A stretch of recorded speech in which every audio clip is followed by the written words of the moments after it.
नमो तस्स भगवतो अरहतो सम्मा सम्बुद्धस्स। बुद्ध और उनका धम्म बाबा साहेब डॉक्टर अम्बेडकर द्वारा रचित इस महान रचना संसार में आपका स्वागत है। इस कड़ी में आप जानते हैं कि हम बाबा साहेब डॉक्टर अम्बेडकर द्वारा रचित बुद्ध और उनका धम्म इस ग्रंथ का जो हिंदी अनुवाद है वो हिंदी अनुवाद आप तक पहुंचाने का ये प्रयास कर रहे हैं। और आइए इस कड़ी में हम आगे बढ़ते हैं। बाबा साहेब असीत का आगमन इस शीर्षक के साथ बुद्ध और उनका धम्म इस ग्रंथ में लिखते हैं कि जिस समय बालक राजकुमार सिद्धार्थ का जन्म हुआ उस समय हिमालय में असीत नाम के एक बड़े ऋषि रहते थे। असीत ने सुना कि आकाश स्थित देवता बुद्ध शब्द की घोषणा कर रहे हैं। बाबा साहेब असीत की यह बात बुद्ध और उनका धम्म में लिख रहे हैं कि बुद्ध शब्द की घोषणा कर रहे हैं। और उसने देखा कि वह अपने वस्त्रों को ऊपर उछाल उछाल कर प्रसन्नता के मारे इधर उधर घूम रहे, बड़े प्रसन्न हैं वे। और वह सोचने लगा कि मैं वहां क्यों न जाऊं जहां बुद्ध ने जन्म ग्रहण किया है। जब असीत ऋषि ने समस्त जम्बूद्वीप पर अपनी दिव्य दृष्टि डाली, वो हिमालय में थे, उन्होंने समूचे जम्बूद्वीप पर अपनी दिव्य दृष्टि डाली तो देखा कि शुद्धोधन के घर में एक दिव्य बालक ने जन्म ग्रहण किया है। और देवताओं को भी इतनी अधिक प्रसन्नता का यही कारण है। इसलिए वह महान ऋषि असीत अपने भांजे नालक के साथ राजा शुद्धोधन के घर आए और उसके महल के द्वार पर खड़े हो गए। अब असीत ऋषि ने देखा कि शुद्धोधन के द्वार पर लाखों लोगों की भीड़ इकट्ठा हुई है। वह द्वारपाल के पास गए और कहा, अरे जाकर राजा से कहो कि दरवाजे पर ऋषि खड़े हैं। द्वारपाल राजा के पास गया और हाथ जोड़कर विनती की, राजन, द्वार पर एक वृद्ध ऋषि पधारे हैं और आपसे भेंट करना चाहते हैं।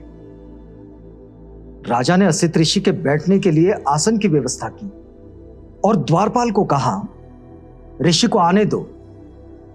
महल के बाहर आकर द्वारपाल ने असीत से कहा, कृपया भीतर पधारें। असीत ऋषि राजा के सामने उपस्थित हुए और उसे खड़े खड़े आशीर्वाद दिया। राजन, आपकी जय हो। राजन, आपकी जय हो। आप चिरकाल तक जिए और अपने राज्य पर धर्मानुसार आचरण, धर्मानुसार शासन करें। तब शुद्धोधन ने असीत ऋषि को साष्टांग दंडवत किया और उन्हें बैठने के लिए आसन दिया। यह सब शिष्टाचार का हिस्सा है कि राजा ये जो ऋषि है, मुनि है, विद्वान है, इनका कितना सम्मान किया करते थे। ये उसकी एक परिणति है। तो राजा शुद्धोधन ने असीत मुनि को साष्टांग दंडवत किया और उन्हें बैठने के लिए आसन दिया। जब उसने देखा कि असीत ऋषि सुखपूर्वक आसीन है तो शुद्धोधन ने कहा, ऋषिवर, मुझे स्मरण नहीं है कि इसके पूर्व आपके दर्शन कभी हुए हो। राजा ने इससे पहले कभी असीत मुनि को नहीं देखा था। जाहिर सी बात है कि असीत मुनि हिमालय पर ही थे और ये कपिल वस्तु यहां से हिमालय पर जाने का कोई कारण भी नहीं था। तो असीत मुनि का राजा से ऐसा कोई खास परिचय नहीं था। फिर उन्होंने पूछा कि आपके यहां आगमन का क्या उद्देश्य, आपके यहां पधारने का क्या कारण है ऋषि।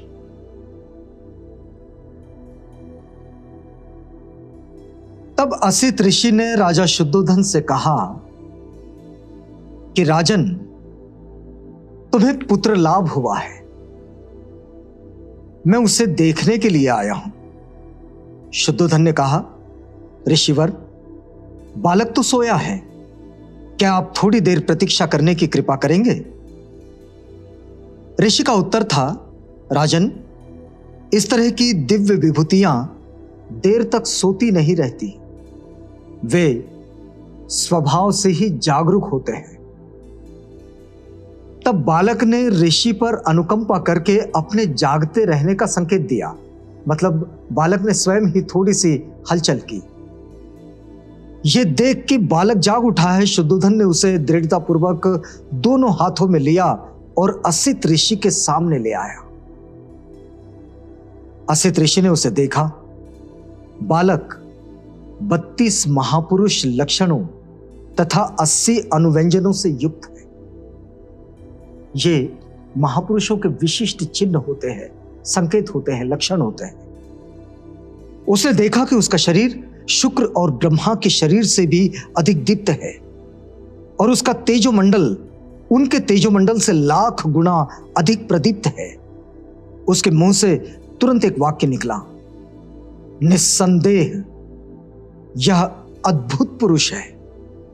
वे अपने आसन से उठे, दोनों हाथ जोड़े और उसके पैरों पर गिर पड़े। उन्होंने बालक की परिक्रमा की और उसे अपने हाथों में लेकर विचार मग्न हो गए। असित मुनि का ये जो आचरण था, असित मुनि का ये जो प्रतिसाद था बालक को देखते ही, असित मुनि की ये जो प्रतिक्रिया थी बालक को देखकर, राजा अचंभित हो गया। असित ऋषि पुरानी भविष्यवाणी से परिचित थे। जिसके शरीर में गौतम की ही तरह 32 महापुरुषों के लक्षण हो गए, वह इन 2 गतियों में से एक को निश्चित रूप से प्राप्त होगा, तीसरी को नहीं। यदि वह गृहस्थ रहेगा तो वह चक्रवर्ती नरेश होगा, लेकिन वह यदि गृह त्याग कर प्रवज्जित हो जाएगा तो वह सम्यक संबुद्ध होगा। असित ऋषि को निश्चय था कि यह बालक गृहस्थ नहीं बनेगा।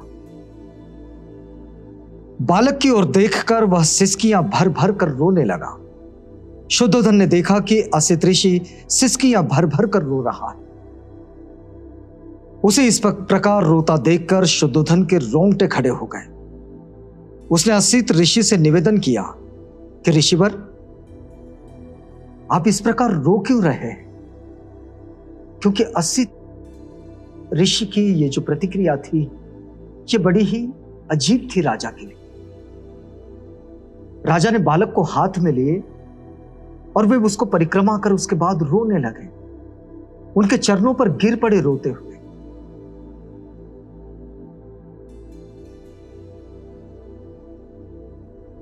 राजा शुद्धोधन ने पूछा, आप ठंडी सांस क्यों ले रहे हैं? मैं समझता हूं कि बालक का भविष्य तो निर्विघ्न ही है। राजा शुद्धोधन को थोड़ा संदेह होने लगा।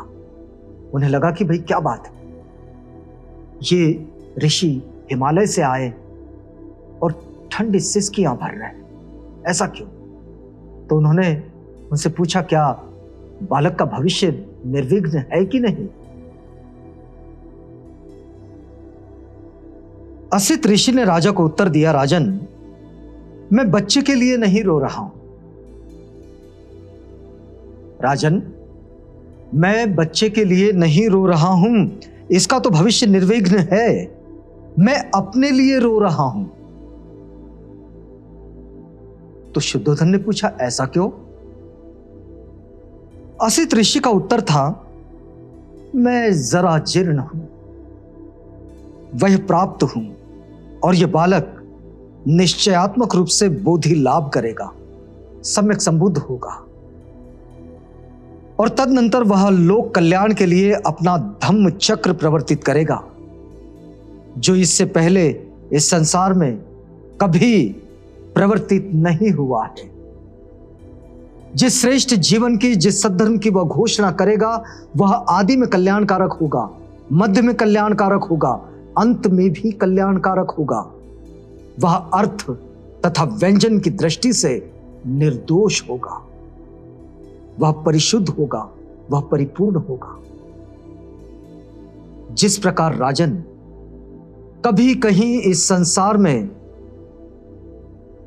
उदुम्बर यानी कि गुल्लर पुष्पित होता है, कभी कभी इसमें फूल आते हैं, उसी प्रकार अनंत युगों के बाद, अनंत युगों के अनंतर इस संसार में कहीं बुद्धोत्पाद होता है। राजन, इसी प्रकार निश्चय से यह बालक बोधि लाभ करेगा, सम्यक संबुद्ध होगा और उसके बाद अनंत प्राणियों को इस दुख में संसार के पार ले जाकर सुखी करेगा। लेकिन राजन, मैं उस बुद्ध को नहीं देख सकूंगा।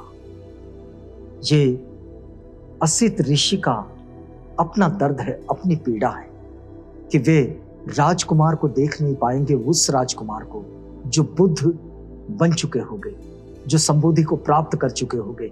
लेकिन असित मुनि का इस बाल्यकाल में राजकुमार के ये पूरा विश्वास है कि ये निश्चित रूप से बुद्ध बनेगा। राजन, मैं उस बुद्ध को नहीं देख सकूंगा, इसलिए राजन मैं इस दुख से दुखी हूं और रो रहा हूं। मेरे भाग्य में उस बुद्ध की पूजा करना नहीं बचा है। तब राजा ने असित ऋषि और उसके भांजे नालक, कहीं कहीं इनका नाम नरदत्त भी मिलता है, कहीं साहित्य में इनका नाम नालक मिलता है,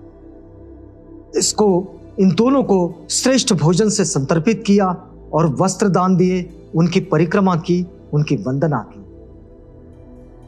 तब असित मुनि ने अपने भांजे से एक बात कही और यह बात बड़ी महत्वपूर्ण है। देखिए कि यहां अभी राजकुमार सिद्धार्थ बाल्यकाल उनका चल रहा है, अभी अभी उनका जन्म हुआ है और असित मुनि अपने भांजे से कह रहे हैं कि नरदत्त, जब कभी तुम्हें यह सुनने को मिले कि यह बालक बुद्ध हो गया है तो जाकर शरण ग्रहण कर लेना। यह तेरे सुख, कल्याण और प्रसन्नता के लिए होगा। असित ऋषि अपने भांजे से ये बात कह रहे हैं और इतना कहकर असित ने राजा से विदा ली और अपने आश्रम की ओर चल दिए। ये घटना राजकुमार सिद्धार्थ गौतम के बाल्यकाल की। बाबा साहेब डॉक्टर अम्बेडकर ने इसे अपने ग्रंथ बुद्धा एंड हिज धम्मा में लिखी है। इसका हिंदी अनुवाद इस समय हम आप तक पहुंचा रहे हैं। इस कड़ी में हम यहां रुकते हैं, इस वादे के साथ कि बाबा साहेब डॉक्टर अम्बेडकर के इस रचना संसार से हम आपको पुनः जोड़ेंगे कल, जब इसी कड़ी में आपसे मुलाकात होगी।